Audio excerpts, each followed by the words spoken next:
Give it up, Pensacon 2022. For the amazing, talented, and awesomely badass Ruby Soho. I hate to do this to you straight up. So, you are such a badass. Does this work? Okay. Yeah, we do. All right, let's all jump here. You're such a badass, but your origins are not quite. You, at one time, were going to be a choir teacher. Wow, he just called me out, just right in front of Right there, just right down. Right there. But I think it's such an interesting transition. So, talk about it. Yeah, I was a very indecisive teenager, and I did not know what I wanted to be when I grew up. I still don't, honestly, because I don't think I've grown up yet. But music was always a huge part of my life, since I was very young. And so I went to college and I bounced around from major to major on a couple different things, and I was going to be a choir teacher, but in the summer of my sophomore year, I found professional wrestling and started in a backyard in Elkhart, Indiana.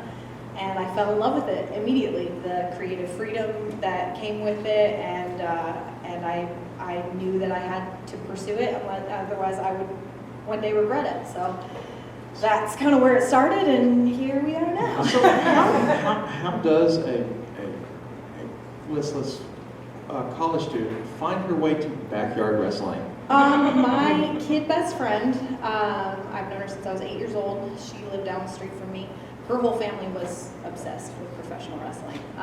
And even then when I started, I was just like, oh my God, are we watching wrestling again every time we go to our house? And so her older brother started doing it in independent shows around northern Indiana, and we used to go to these different really rundown promotions where the entranceway was a black tarp, and the promotion's name was spelled out in duct tape. So yeah, it was high quality stuff right there, guys. And we were one of 10 people maybe in the audience, and we used to go and support him. And I just loved being a part of of the show and the crowd participation that wrestling kind of involved. And so summer of my sophomore year, I went back to a show, and I kind of saw women doing it, and I was just like, man, this looks like it could be something fun. And at the time, it was almost like it could have been like just something to try out throughout the summer. But the moment I stepped into the ring, like the moment I had this like canvas of possibilities of who I could be and what I wanted to do and how I wanted to represent myself, I was hooked. I couldn't stop. And from there, you kind of just worked your way into the individual. Yeah, I started working. I trained, and then I went to Lafayette and found my trainer Billy Rock and got professionally trained, and then started on the independents, and then just kind of climbed my way from small town independents to then Japan to then WWE to AEW and here in Pensacon. When you started your professional training, you'd done some before you started professional. What was the biggest surprise when you started professional training? What was like, oh, okay, this is different? Oh yeah, so there was a lot more structure to Billy's training than obviously in the backyard that I was training in. The first day of my backyard training, I learned how to do a tilt-a-whirl head scissors. So I just learned how to get kind of thrown around because I was a small girl training with a bunch of guys. And then with Billy, he just kind of broke down very much the fundamentals. He's like, you're not going to run until you know how to crawl. Right. So we started that very, very methodically. He drilled all the fundamentals, all the basics, kind of really, really hard into us until then we could start to explore, bigger moves, bigger spots, things like that. So it was definitely a big change, but it felt better to have that kind of structure and to have that kind of fundamentals that I think I needed. And from there, you wrestled for a few years in the indie circuit. Mm-hmm. It's about 6 years before 6 years. I got hired with WWE. So talk about that transition from the indies to WWE. Your start at WWE. Oh, goodness. Everything kind of happened really fast, but from the time I got hired. I made my debut, I believe, like 2 months after I initially got hired, and it was a completely different world. There were cameras that I had to focus on. There were a lot more people than I had ever realized, and at that time, because I was somewhat, popular on the indies. A lot of people did not know who I was. So I kind of had to start from the ground up, and I had to almost reinvent myself a little bit to fit a little bit more of a TV style and kind of learn a little bit more about myself and how I wanted to again, represent myself on national television. I made my debut against Nikki Cross, and then I got to have this amazing match in NXT with some people that I've known for years and that I've respected for years. My entire career I've kind of chalked up to being in the right place at the right time.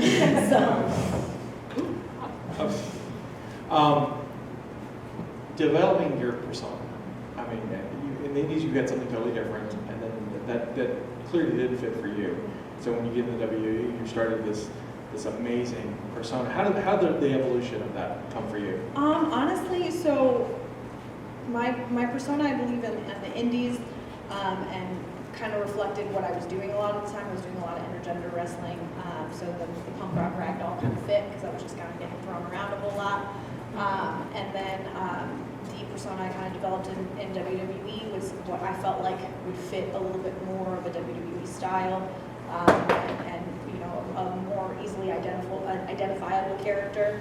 And then I think what I have now in AEW is really kind of a combination of the two, of really all the years of what I've spent, the years I spent on the indies, the years I spent in WWE. What I want to present is pretty much the most authentic version of myself, but it's kind of a reflection of my journey to this point. Right. What are some of your favorite memories of WWE? All the time with my girls, my right squad. Yeah. Those. Give it up.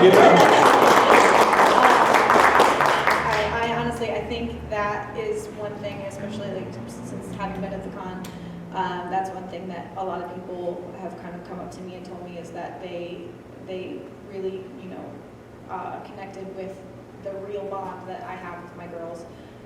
I love Liv and Sarah like sisters. We've been through so much together, and that journey and that time of the Riot Squad was insanely important, and we were the only ones that could really relate to that particular position that we were put in. We went through these journeys together as sisters, and now I'm godmother to Sarah Logan's son. I am all the time constantly talking to Liv and supporting her because she's doing amazing right now. It's those girls were honestly the best thing I took away from that company was forming that sisterhood with them. And then of course WWE makes their decision and I think leads you on to bigger and better. Yeah. But you've got a little lull in there, and then so how do you cope from? I know it's a big change. Yeah, it was. I recall you got a house just recently got a house. house. Yeah, I just bought a house and I got fired. That was crazy.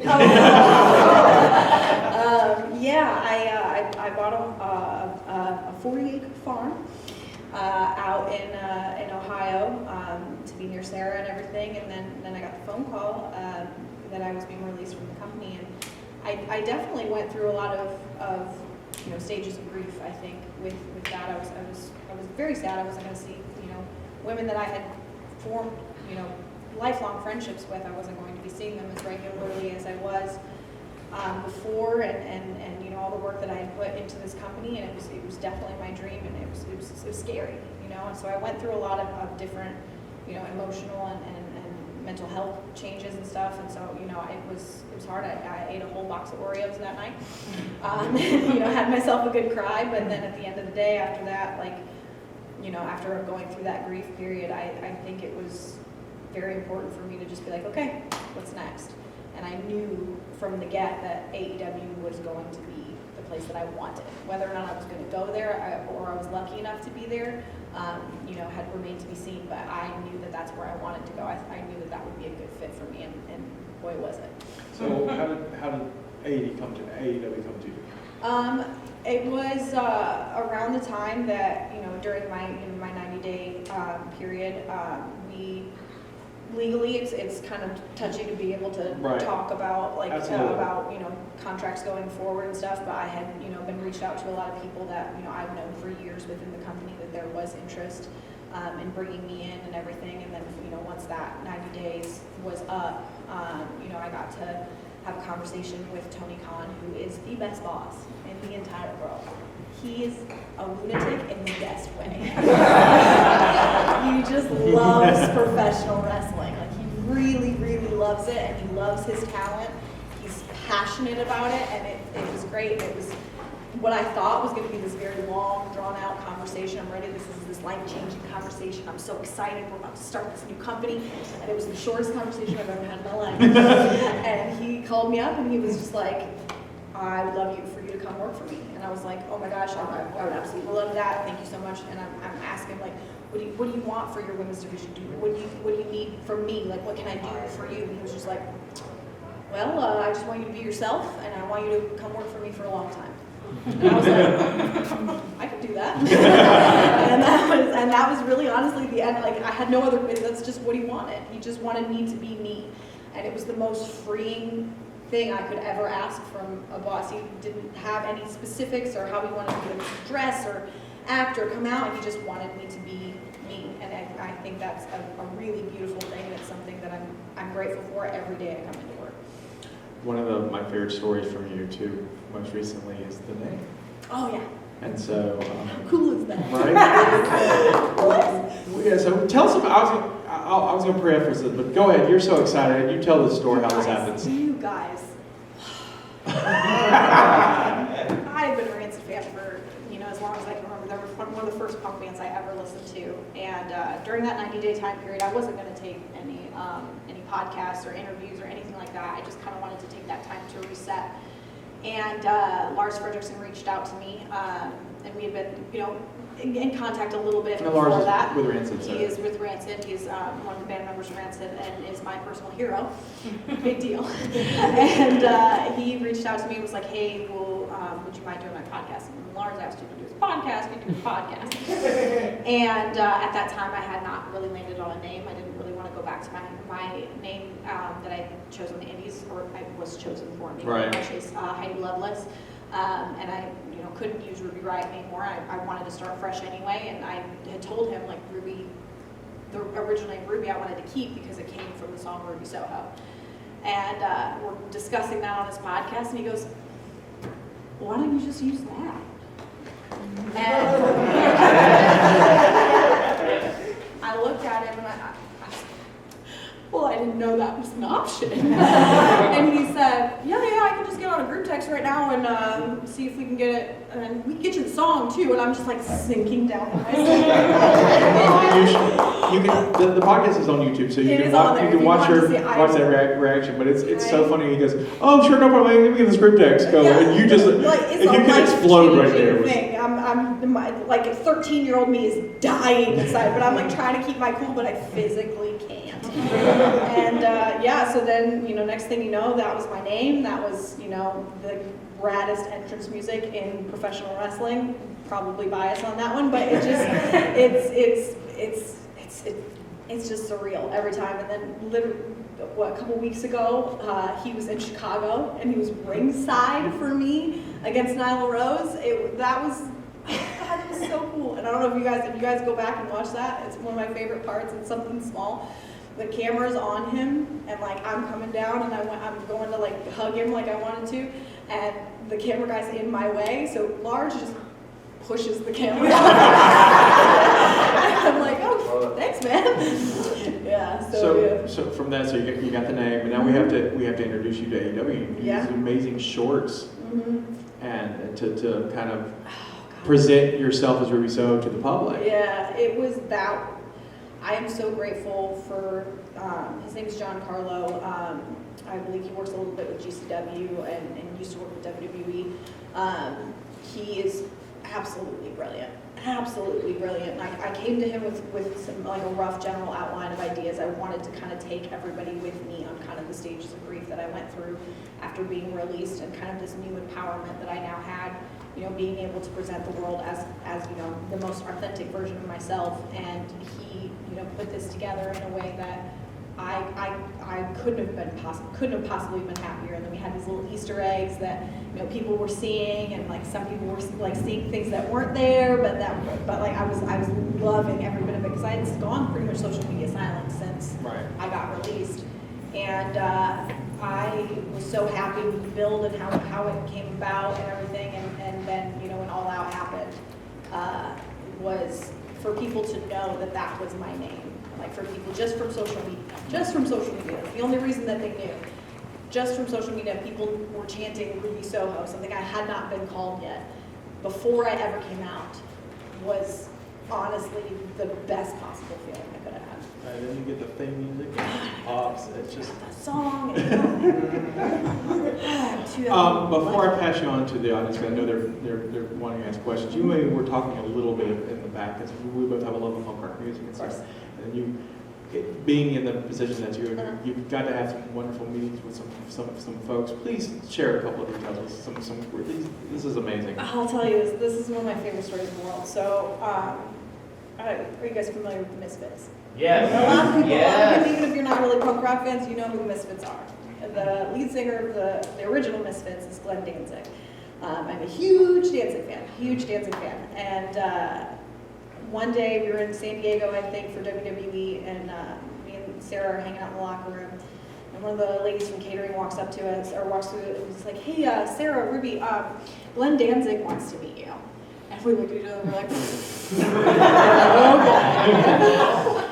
And so we're like, the whole way there, we're like, okay, who's ripping us right now? Like, I don't know. So we're walking down the hallway, we get into catering. And that dude looks me and Sarah in the face and goes, "Riot Squad!" And we're like, oh my God. That's it. Oh God. And he's like, yeah. He's like, it's so cool to see like women, you know, represent like punk rock. I love it. You guys are a bunch of scumbags, man. And we're like, yeah, we are.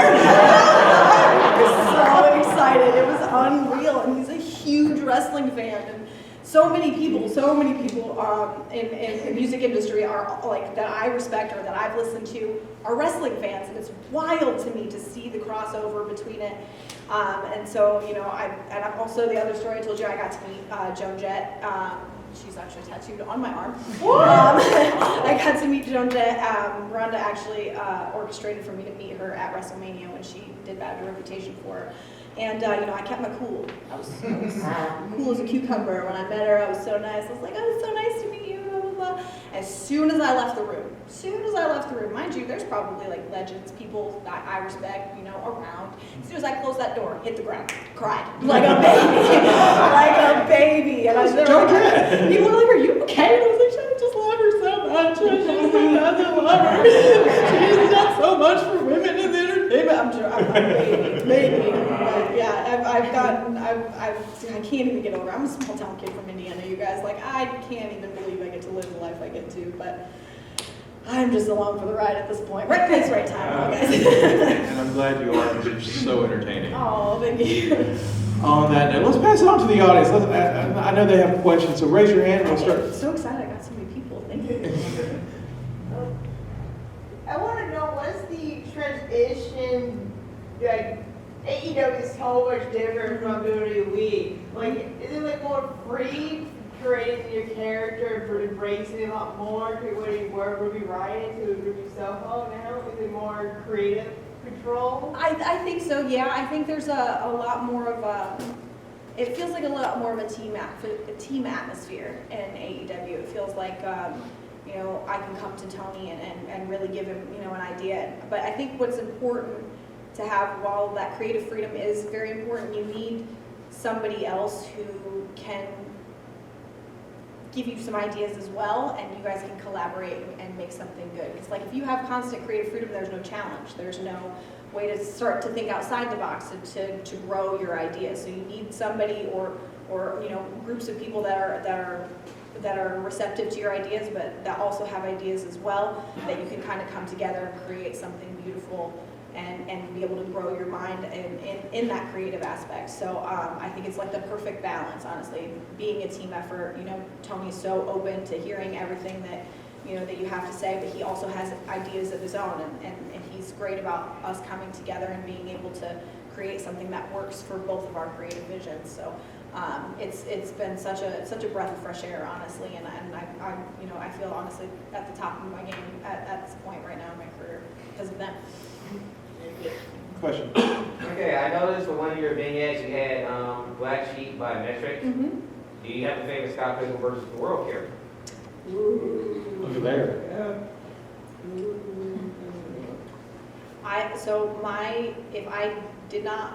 If I was not granted the ability to use Ruby, I was going to use Ramona as my wrestling name when I first started with WWE. So Ramona Flowers is probably, I would have to say, my favorite out of all of them. But yeah, that was my entrance music. I couldn't tell you the years because I'm real bad at that, but I would say it was my entrance music on the Indies probably right when I first started. So each one of those songs that was on the radio was an entrance music I've used at some point in time in my career. Thank you. Little side note. Other questions? Right here. His hand was, sorry, you were blocked by the pole. I didn't see your mark. Is there anybody that you haven't wrestled yet that you want to wrestle before you retire? Serena Deeb. That's not even a question for me.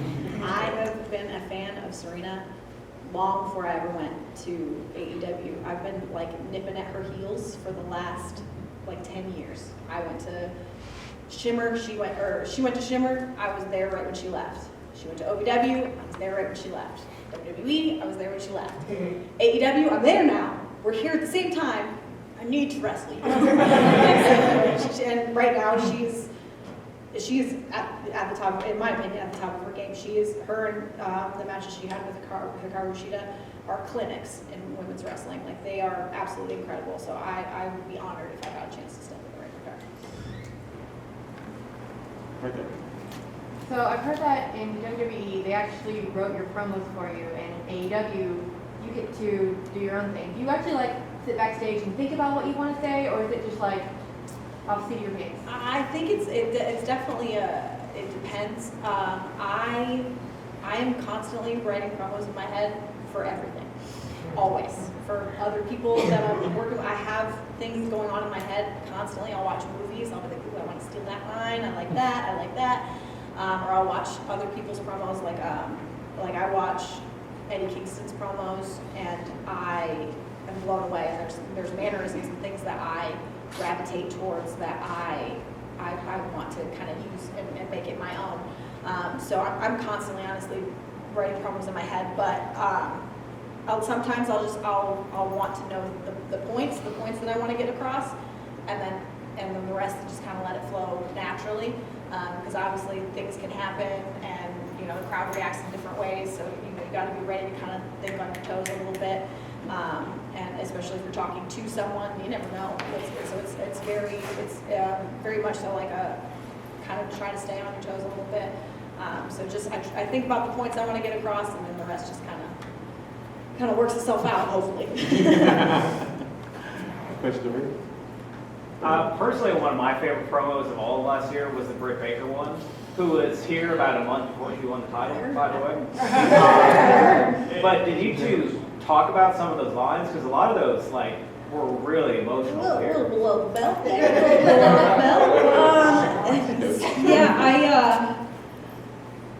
We briefly discussed some things.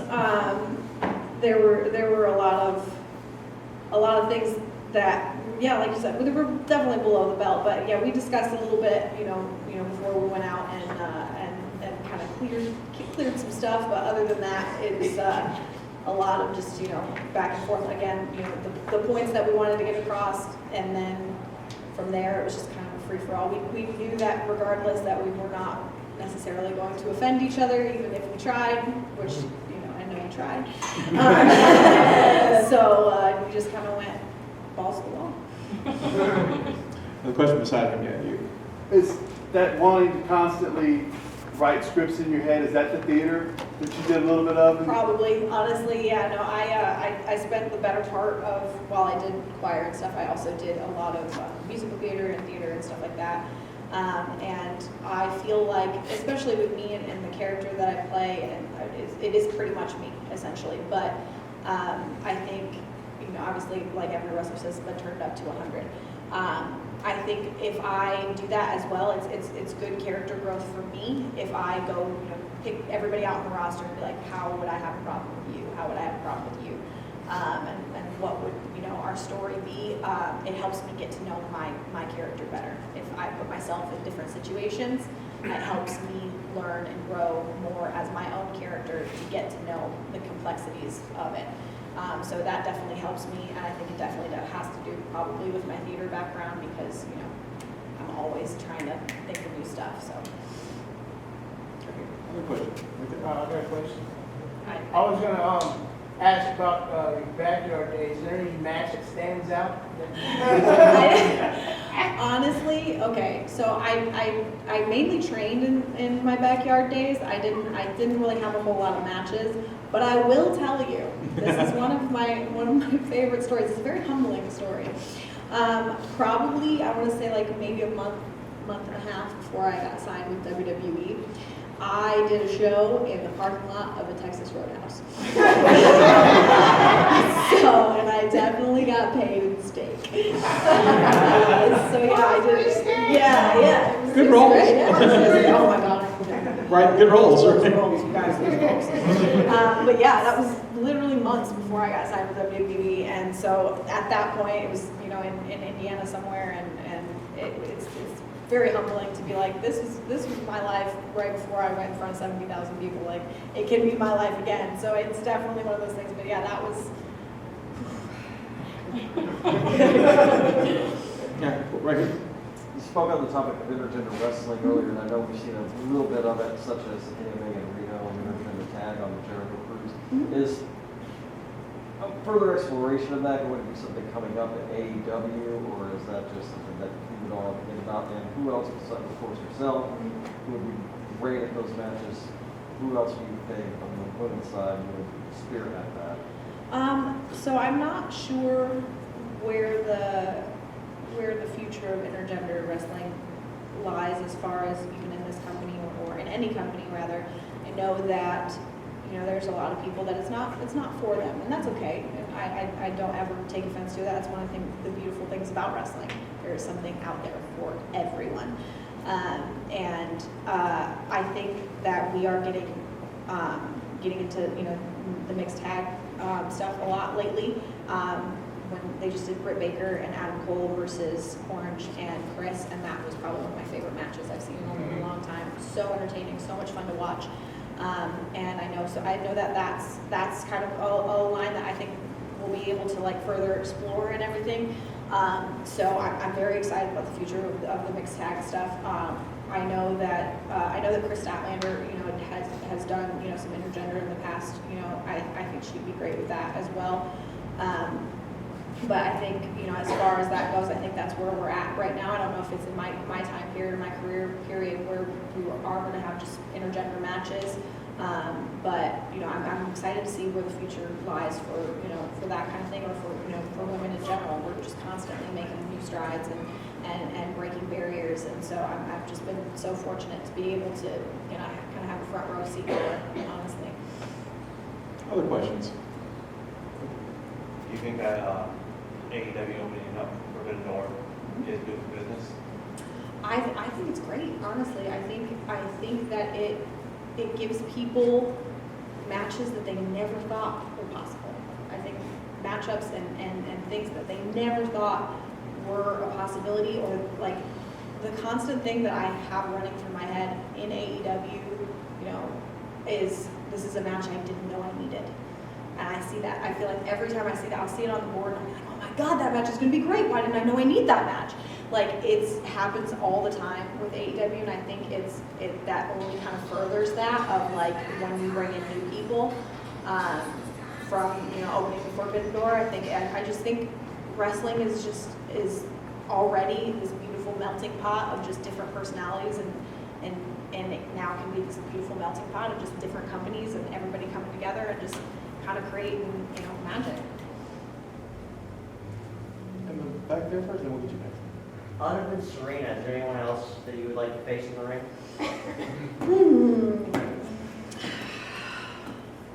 Definitely Sheeta, for sure. Sheeta is, oh God, she's so good. I would definitely love to face off against Sheeta. I think that I've been a fan of her since Shimmer. So she would be should be great. As far as in AEW, is there area, or were you thinking outside of AEW? Anywhere. Outside of AEW, I'm not sure, where she's headed or what she's doing, but I really want to wrestle Toni Storm. She's so rad. She's so good. Dude. She's so good. I've wanted to wrestle her for years and years and years, and I think she's absolutely incredible. So I would love to wrestle Toni Storm, and I think formerly known as I've wrestled her before, but I'd love to step in the ring with her again. Is Tegan Knox. She's incredible. So any of those women I would be honored, definitely. As an entertainer, do you feel the divide between AEW and WWE, or is it more so something that fans have created? I definitely feel with AEW that the fans are a lot more included in kind of the narrative of what we do. They are just as big a part of the show as we are at the end of the day. I know Tony listens to you guys. He truly does. And he puts on the show for you guys. There's no other reason that we do what we do, and it's because of our fans. And I think that's one of the reasons too that we have such honestly, every time I go to a show, I don't know how many of you guys have actually been to an AEW show, a live show. I know we're just starting to travel, so I don't blame you. I'm mad at you. Next year we'll come back. Yeah, we'll be in New Orleans in April. Love it. I like going to New Orleans shows. Amazing. But there's nothing like it. And when I first got there, when I got to All Out, the crowd was probably one of the best professional wrestling crowds I've ever been in front of. And I thought, okay, it's just a big pay-per-view, so all the fans aren't going to be this great all the time. Every single city we've hit, they are from start to finish, and we put on a lot of wrestling for our fans. And from start to finish, they are hot, they are excited, they're interactive, and I think it's because they know that they are just as big a part of this as we are. So I think that's a huge difference that I definitely see is our fans, and they're the best fans ever. You guys are awesome. The first time you get on the WWE after doing the indie circuit, like you said, the Texas Roadhouse match, and you get in the match with all of those people. Mm-hmm. How is it not overwhelming for you? Oh, it is, for sure. But the thing is, though, it's interesting from a performer's perspective, and everybody's different with this. With being in bingo halls and being in smaller intimate venues, I get more nervous with those than I do with 70,000 people. Because 70,000 people, kind of when you're in that kind of environment, becomes just this one big noise. You know what I mean? It's just everybody seems so far away. But then I get into this intimate atmosphere of like people right up on the ring, and I can hear literally everybody's individual comments or chants or this or that, and it seems so much more intense to me that I get a little bit more nervous when I'm in those atmospheres. Like when I did, Beyond Wrestling recently, they're literally right up on the ring. Like I can take a bump and I can look over and be like, oh, hey, what's up, dude? Cool shirt. So it's just like it's a lot more intimate. So I get a little bit more nervous with those, and like I said, everybody just kind of blends together, when it's a big arena like that. So it's a different kind of nervous. It's a little bit more of like, now I know, that I'm here for them, but I'm also here for, however many people are watching at home. So it's a different kind of nervous, but it's, nerves nonetheless. Questions? You brought it up before. I want to know if you could have if you were going in an intergender match in AEW, if anyone on the roster, who would I wrestle if I was? That's a good question. Who would I wrestle if I was in an intergender match against anyone? Oh, there's so many. You guys, there's so many. I wanted to kick Adam Cole in the teeth for a really long time. So there's that, but... Are you calling him out right now? Potentially. I had to settle for kicking his girlfriend in the teeth. We have such an insane, crazy talented roster. John Moxley's so cool, you guys. I don't know if I would be able to fight him or if I would just like fangirl over him. But he's like a friend of mine. I'm just like, you're so cool. Did you know that? You're so cool. I have faced, years and years ago, I faced Eddie Kingston, and it was probably one of my favorite intergender matches I've ever had, because he's one of my best friends, and I have absolutely no problem punching him in the face. So yeah, that's honestly, that is probably my list, I would say. There's so many. Orange Cassidy, all of them. I want to do it with all of them. I noticed throughout all the years that when it came to female wrestlers, they went from just looking all pretty and lean to actually wrestling, like different types of matches, especially like cage matches and ladder matches. So if you have a match type that you would like to introduce to the female, to the women's division, what match type would you like to? Oh, match type. Okay, well, a lot of those match types require me to get hurt with weapons, so I don't know if I want that.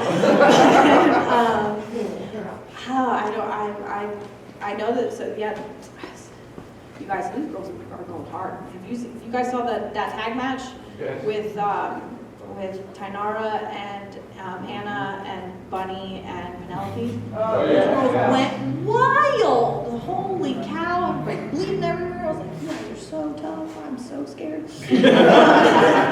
But I don't know if there's a specific kind of, I don't know if we've had I don't think we've had a last woman standing match, but I'm not sure. Have we? No, I'd be down for that. I'd be down for that. There's not a whole lot of weapons involved in that. No, I don't mind. I don't mind using weapons. I am old. I've been doing this for a long time. My body's kind of gonna, I'm afraid one chair shot, I just turn it to dust. But yeah, no, I would definitely do a hardcore match for sure, but I would love to do something different that we haven't done, just like a last woman standing match or even like a dog collar match or something like that. Those could be fun. Something like that would be cool. Just like I said, break down more barriers, stuff that they haven't seen yet. In an AEW ring, I would love to be a part of it for sure. That would be awesome the way you've done that. Yeah.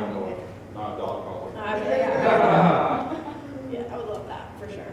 Tweet it out. This is what we want. This is what we want. Other questions? We've got a few more minutes left. We've got time for a couple more. Hey, you mentioned before you were released by WWE that you bought a new house and farm. How's that farm coming along? Oh, that's not a good question. I'm very happy to tell you about it because it's my favorite thing in the world. I have 2.5 horses. Just about that about Jelly Bean. Yes. I have 2.5 horses. I have 2 full-grown quarter horses and a psychotic miniature horse named Jelly Bean. And I also have a corgi, a wrinkly dog named Juventud Guerrera, and an equally psychotic and possibly sociopathic naked cat named Bambi. So just a cat. A cat, but she's also naked. So she's needy, but also because she needs body heat, but she also wants to kill you at the same time. But honestly, it's amazing. I have my own little freak show at my house, and it is the perfect reset, honestly, because I do conventions or go to work, and I'm pulled from different directions, and I have anxiety, I have ADHD, and so I deal with depression sometimes. So having a lot of social things that affect my mental health, I need that reset a lot, and I think that this has been probably the best thing for me, is to have this farm and this piece. My driveway is a mile long. My nearest neighbor is about 5 miles away, and it's amazing. It's perfect because I come home and it's just quiet. And if I do hear any cars or noises, then I need to be afraid because they should not be anywhere near my house. But it's just perfect. It's just serene. Sarah introduced you to the farm life. She did. She bit us all with the farm bug because because Liv got her farm before I did. Liv's got herself a farm. I got a farm, but they're all 3 very different farms. Sarah's got some Highland cows. I got horses. Liv is Liv. I don't know what she's doing. She's got dairy cows. She got chickens. I think she got her horrible pig. I hate that pig. Pickles is a jerk. Pickles is a jerk. I don't like that pig. The whole squad got their own farm. Yeah, we all got farms, man, but it's just, once you get it, you realize like this is the exact opposite of the lifestyle I live, and this is the reset that I need in order to continue, this fast-paced lifestyle that I've kind of signed up for. So it's perfect. Thank you for asking about my time.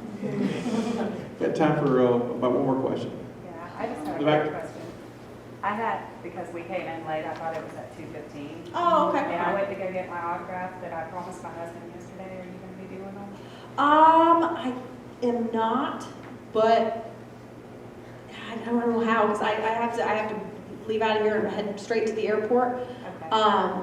But I'm trying to figure out how I can do. I'll sign like a napkin or something for you. I don't have any pictures or anything on me, but I'll sign something if somebody has a marker or something. All right, well, I think that was a short one. We'll do one more question. You can give me a good one. Yeah. No, it's whatever you want to know. Pressure. Yeah. It's all on you. Well, I just keep watching for Ruby merch. Anything you know of coming? Ooh, that's a good question. I'm waiting for I that. do have a new shirt that's coming out. Yeah. Very excited. Just to let you know, it is inspired by the band that sings my entrance music that you heard earlier, by one of their cover arts. So you guys can kind of draw your own conclusions there. I think it's supposed to be released at the beginning of March, so soon. I don't want to watch, but yeah, so There we soon. go. So very, very soon, I'm hoping. And I'm been in talks about trying to, I don't know how, you know what, I'm gonna take a poll real quick. I don't know how many of y'all wear beanies? Because I wear beanies like all the time. And that's a good enough amount, honestly. I've been trying to get him, I've been talking to him about maybe, getting some beanies out there and stuff like that, because that's all I wear ever. But yeah. Do that Ruby Soho action figure.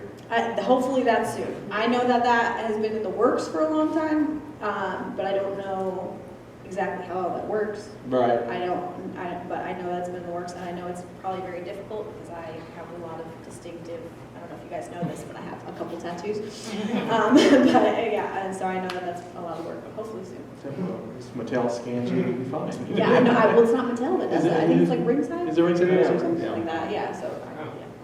Somebody scan you, just scan you. I just go where I'm asked. Right.